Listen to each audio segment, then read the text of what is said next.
Why did the COO course begin? Now, it was over 3 years ago when the co-founders of On started seeing that most people in the Operations Nation community, which what we're built from, people are wanting a little bit more meat of knowledge and information and a space where a smaller cohort of people could learn together about the COO role. Obviously, as y'all have shared, it can look so different. It's what does this even consist of? And people also don't want to be spending 15 to 25,000 pounds, maybe doing an MBA when it wasn't quite the level that they were wanting to go into yet, or they didn't want that style of knowledge and from only a theoretical place. They wanted to be able to go, who's been in the place that I've been? Who's been in the startup, scale up industries? Tech was originally the main group of people first, those who are working in tech, and it slowly built out to open for different industries as well. And so Charlene was the main thinker and designer of the COO course, and they tested a version, 16 people in London, and the second one then became virtual. They were like, actually, let's expand across the world. Let's make sure that people, no matter where you're coming from, are actually learning, because not gonna lie, being a COO looks relatively the same no matter which country you're from. Now, obviously, the nuances are very different for every company, and we can't teach people what their company needs exactly, but we can teach the questions to ask and be able to explore how to address and navigate being a leader through those different and difficult challenges. So that's the why. Now I've gone for 8 cohorts. We've iterated every time, and I came in for the second cohort because I have a background in operations as well. I've been in for 13 years, mostly in smaller businesses, and I spent about 4 years building a variety of online courses and working with a huge group of different people, mostly in New Zealand. So UK is a fun place to play with, and I love being able to connect with people across the globe. Now that's our why. We are really determined to make sure that we actually have sustainable businesses moving forward and that companies actually succeed, knowing that the operations leader gets to be at the forefront of making that change and leadership. Our competencies, nothing quite more amazing than the human body or even just the body of the environment of the world. So we kind of went with this beautiful analogy of the human body and built our competencies within that. Oh goodness, I forgot to change this, but this is managing upwards. So we have strong arms and legs, strong voice, strong core, strong head, and strong heart. Ultimately, you'll see that we've gone and made sure we can be as holistic as possible, understanding what are the different leadership skills, the human skills, and the technical skills someone needs to lead as a COO. So core, you're going to be in the exec team. What does it really mean to manage a CEO, as well as the fellow exec teams, and then also those you manage? That's the strong arms and legs. So we really explore being able to use your voice. Who do you need to be? What do you need to let go of as a COO? Strong voice, this is very much looking at the external comms. So I know here it says VIP customers, board members, and investors, but we do have people for non-for-profit. So we do talk about for them as well. What does it look like for them? For those who don't have any of these folk who are core, maybe they're from a bootstrap company, they don't have specific VIP companies. What are the core guiding principles and structures you need to communicate well externally? Then we have the internal comms. So as your company builds and grows, what are the principles? What are the structures you need to communicate and take your company on the road together? Then our strong core, we have, as you're not gonna lie, it's probably one of my favorites. We've got the org performance and analytics. So very much, how do you know the company's actually going well? How do you track what's going on and how your people are doing well? Risk management, this was a newer one in the last year and a half. How do you identify risk for your company? How do you do it strategically and lead the company through it? And then people ops and customer ops. We actually haven't had this in the COO course so far. This is the first time we'll be testing bringing this conversation in, because normally it can be a whole other course on its own. And we're like, let's see if this actually lands for people. And oftentimes people who come into the course are varied in their knowledge, the most varied between people ops and customer ops, depending on their background. Then we have strong head. This is something that most people often desire to learn the most, which is that strategic and operational planning. How do you know where you're going as an organization, how you're going to get there, and how you take people on that journey? What does your company need to look like? Who do you need to hire? What AI are you going to input if you're not hiring? And what are those guiding principles to actually understand what and how you want to design your company? And then there's the fundraising, financial planning. This also tends to be something that people know the least or know a lot. So Matt, for yourself, you might come in and be like, I know this very well. And Peter and Teresa and Evadas, I actually feel like you all might be reasonably strong in this space.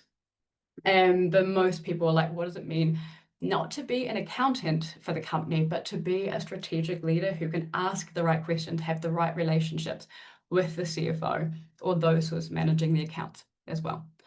Then a really beautiful place that we actually start from is strong heart, and that's about who are you?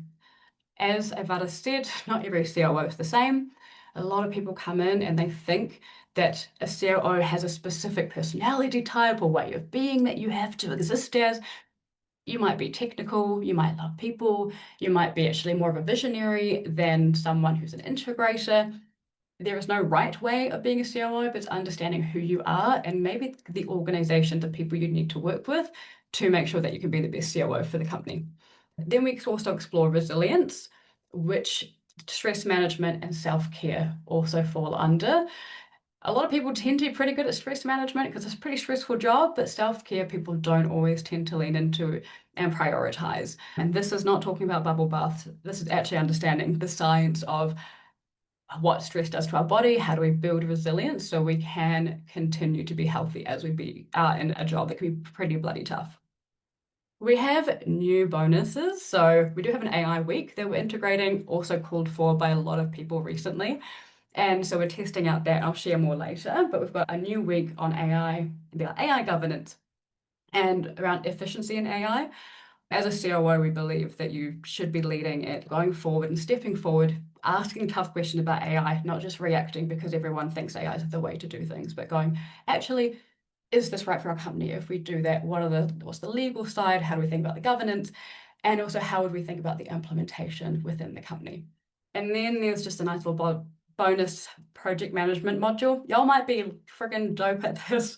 We have found though that after the org performance and analytics week and the strategic and operational planning, some people are like, how do I get people to actually track their tasks and put something in a PM system? We have built and are building this module that's self-paced, so if people want to dive deeper, they can. All right.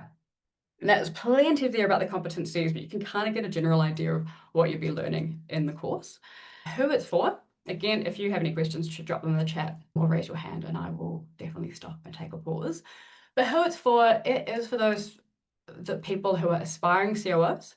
So if you are head of ops, as we heard we have in this room, VP Director of Ops and Chief of Staff, first-time COOs, for those who have maybe been in the COO seat a bit longer, it can be really helpful, especially if some have had situations where they've had multiple companies close on them and then they're like, was it my fault? This can be a really great place to come and learn and also reground in the confidence of you already know, you do actually have the knowledge. But for some folk, maybe if you've been in the game for a bit longer, maybe it's just going to reteach you what you already know. It's really up to the person applying to ground into knowledge.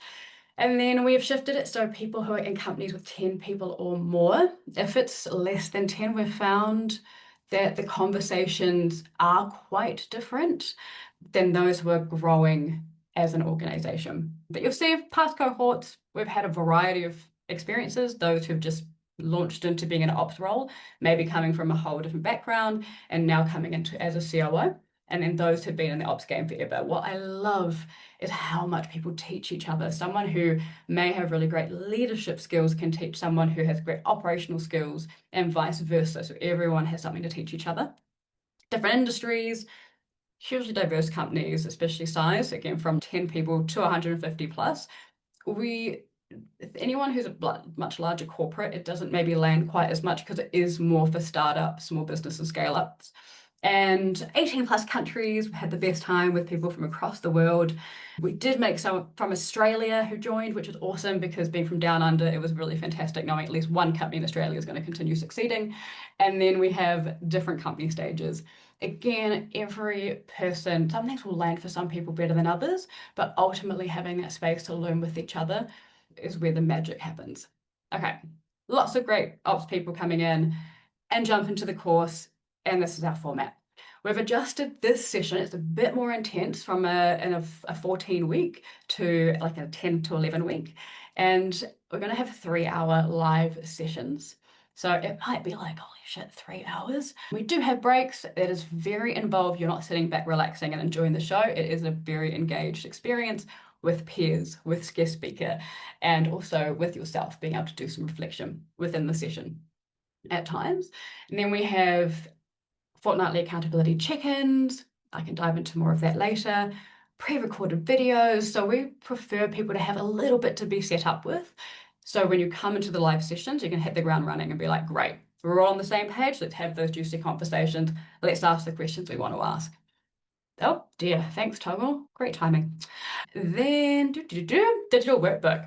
So we have developed a workbook. If you love to dive deeper and you are a thinker, I'm a big thinker reflector. I like taking all my ideas, being prompted to think more, and then trying to build systems from learning. So that's what the workbook does. If you're someone who's, oh my God, I couldn't think of anything worse, you do not have to do it.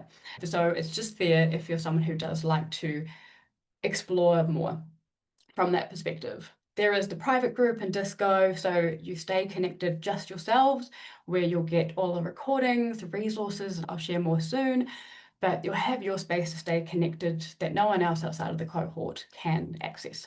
And then we have learnt that people really enjoy practicing in breakout rooms in the sessions using case studies. We've done reflective session, like breakout sessions before, and they haven't worked quite as strongly. So we try and make case studies, not really fully from real world examples, but more based off of what are examples of the different stage sizes and industries types that maybe there are challenges people have to face, and then they work on addressing and solving against those case studies. So I say it's roughly 6 hours a week. It's at least 3 hours if you're doing a live session. If you do anything else, obviously it's going to be more, which I know it can really, again, feel like a lot being in leadership positions going, how the hell do I find this time? But I would say it's a really small price and time to pay now for being able to at least have these resources and knowledge and community and speakers to come back to further down the line, if not everything is implemented now. These are some of our guest speakers. We're definitely missing a few here. Not all of them are still doing it now, but they're amazing. They come from startups, non-profits, scale up. Some have worked with, I think Millie's maybe worked with 300 clients. I can't even keep track. She is fantastic. We have those who have built. So Tom Gell has worked in risk for an incredibly long time. This is Charlene. So Charlene, co-founder of On, has a really interesting background with having been in Africa for 8 years, building her own business and being a COO in a company she hadn't founded, also in the UK. So people who've gone through it all and really understand where those who are in the course are coming from when sharing their struggles. So they share a lot of their guiding principles and also are very grounded in knowing that they don't necessarily have all the answers, but they will always bring an interesting perspective and really wonderful questions. Now, the structure. What do we use? What are the tools? So Disco, if you're not in the community, you're probably like, what the heck is this? It's a learning management platform. When you get access, if you join the course, you get access to the On community for 12 months. So you get access to not only the resources in the COO course, but the resources that are shared within the wider community of about 800 ops leaders across the globe.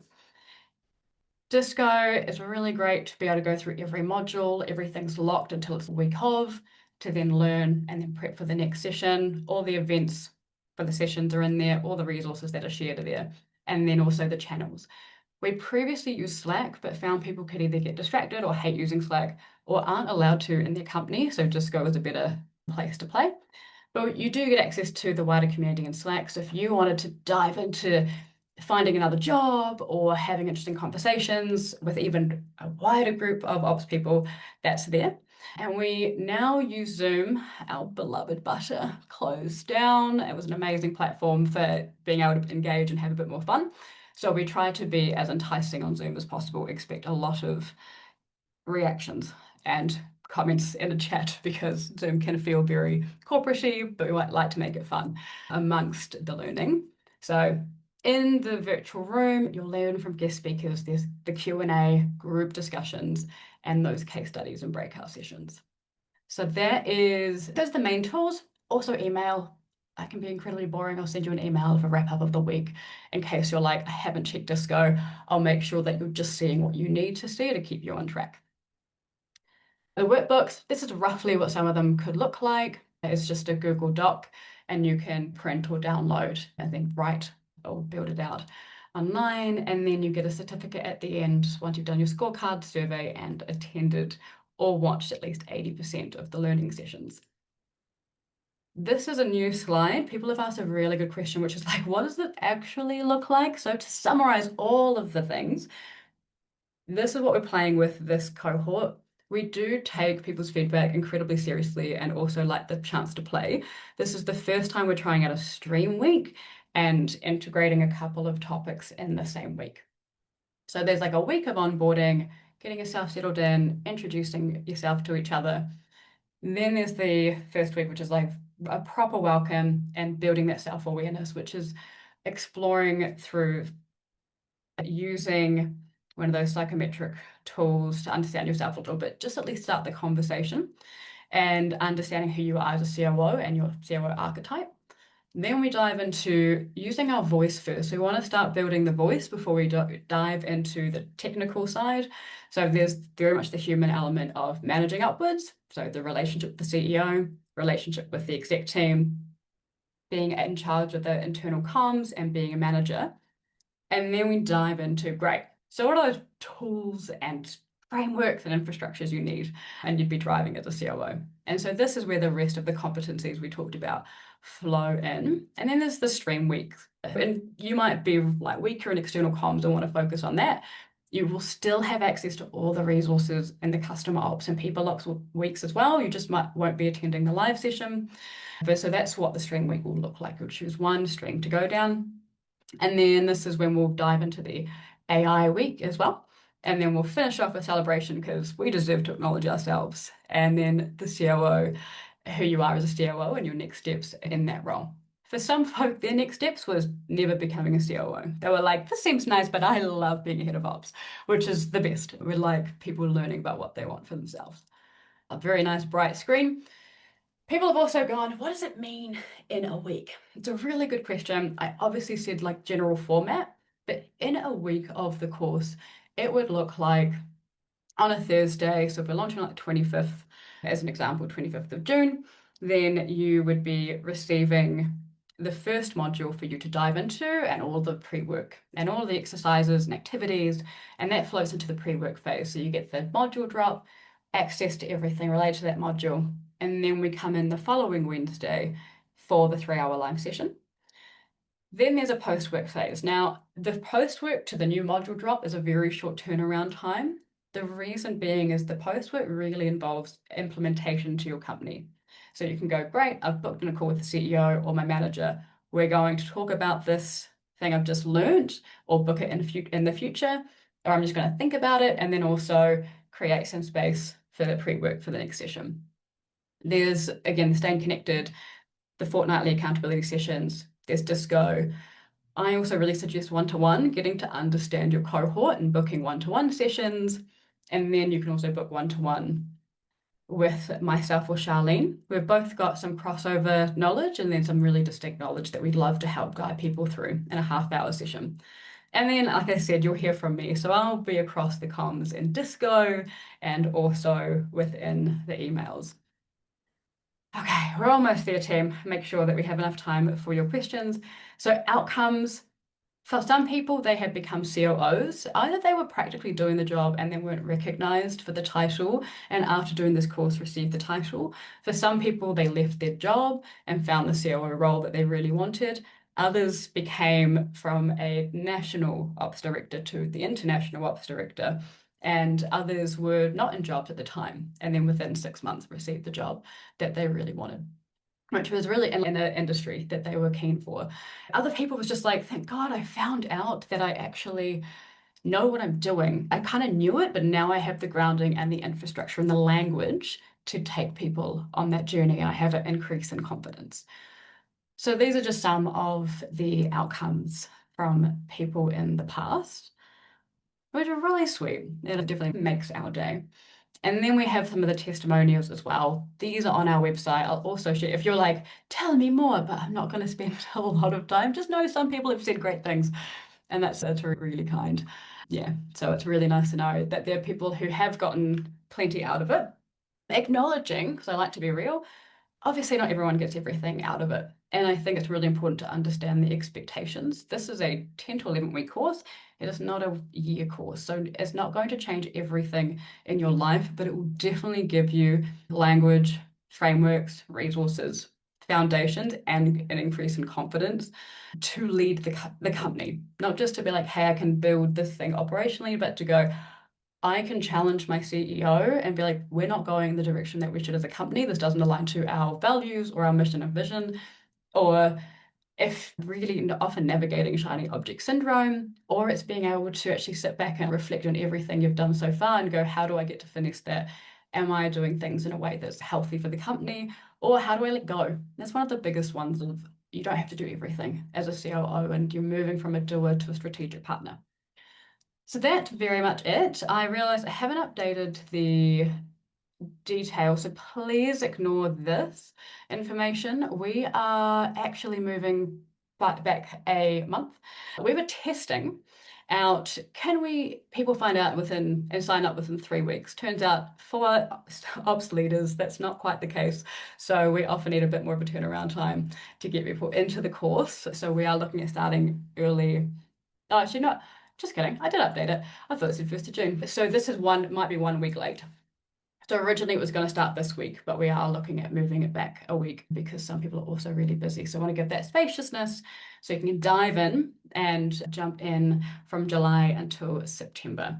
And I'll share again all of this, but I've taught lots and I haven't given you a hell of a lot of time for your questions. So I'm going to stop.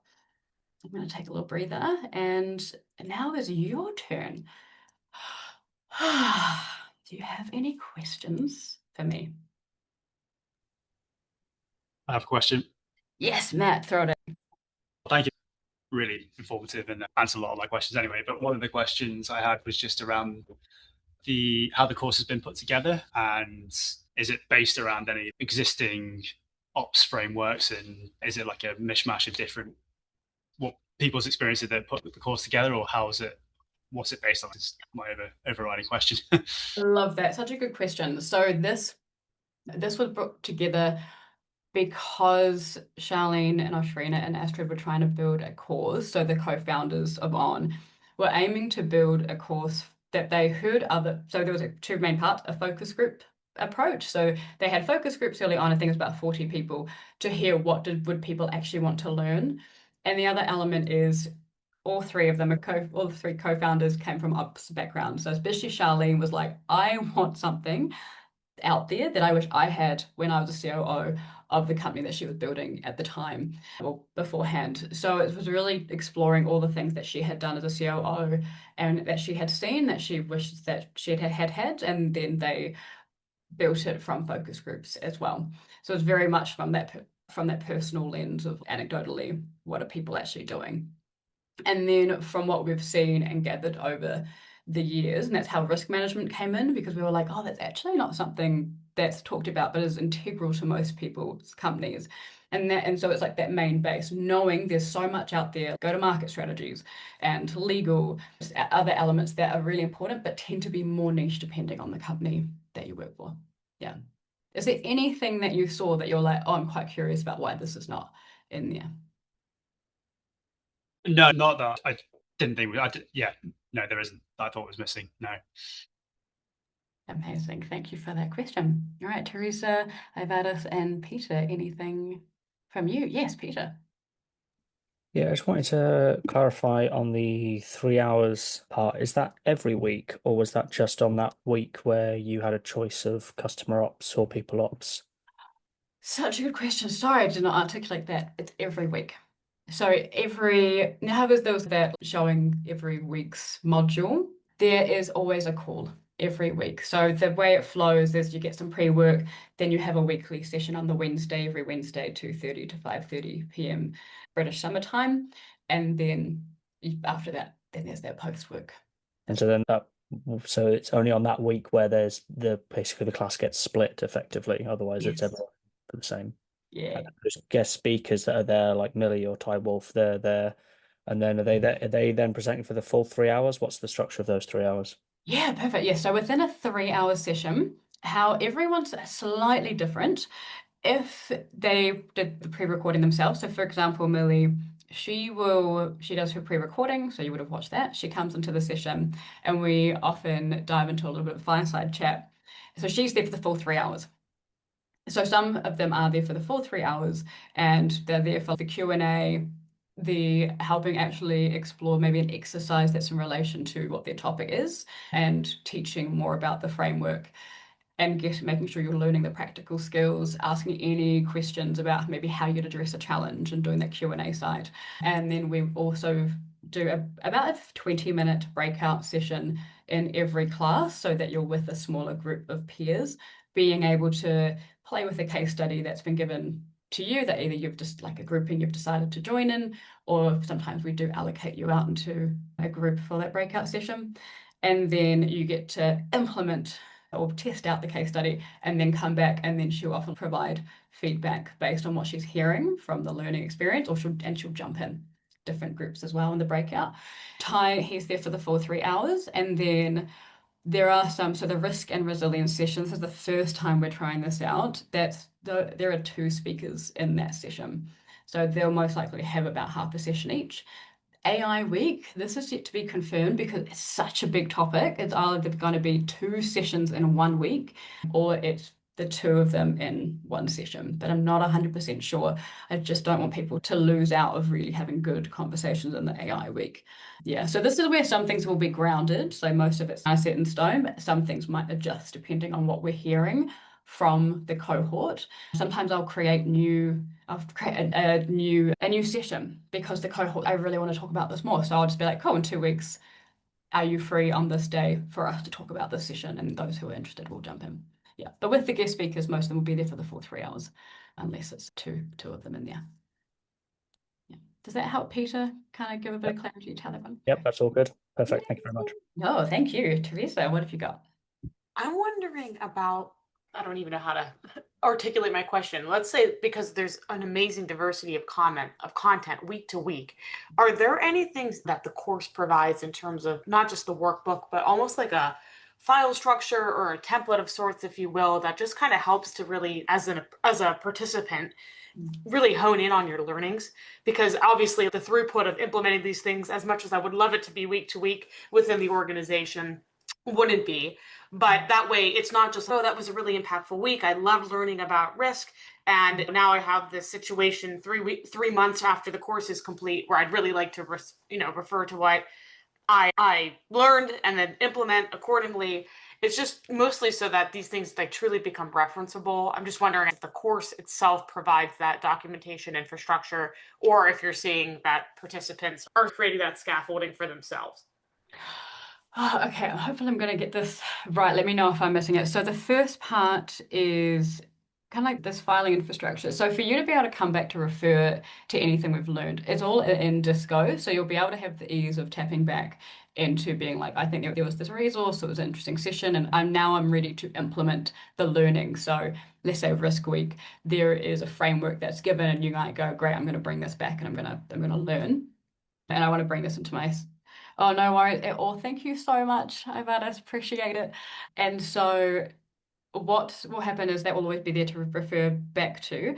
What we've found is everyone works very differently. So some people have built their own system. Some people might put it in Notion. Some people like to have everything written down. Some folk like to be able to build. One person built something. I was like, I would love to buy it from her. Some sort of infrastructure that really worked with her brain. So she with I think potentially some AI structure that can help her integrate the learnings that she took and then it helped build them together.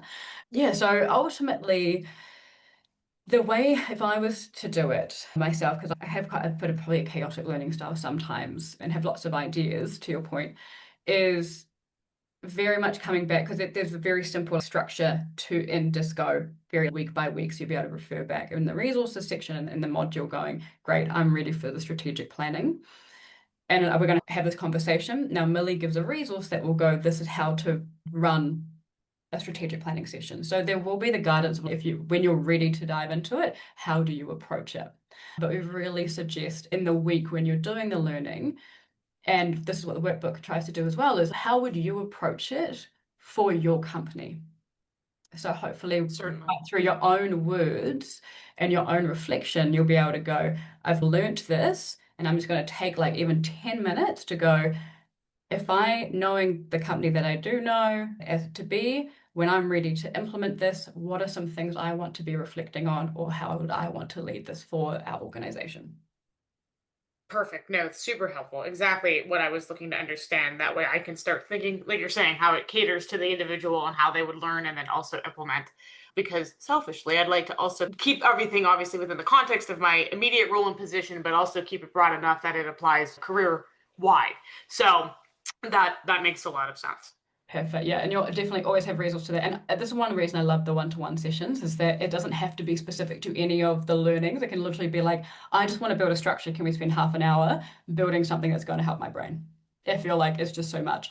And I sit there, I talk to people about meetings if they want. So anything that you want to use an office hour for, then it's there to support for you to get the most out of the course based on how you learn, based on how you think, and move forward.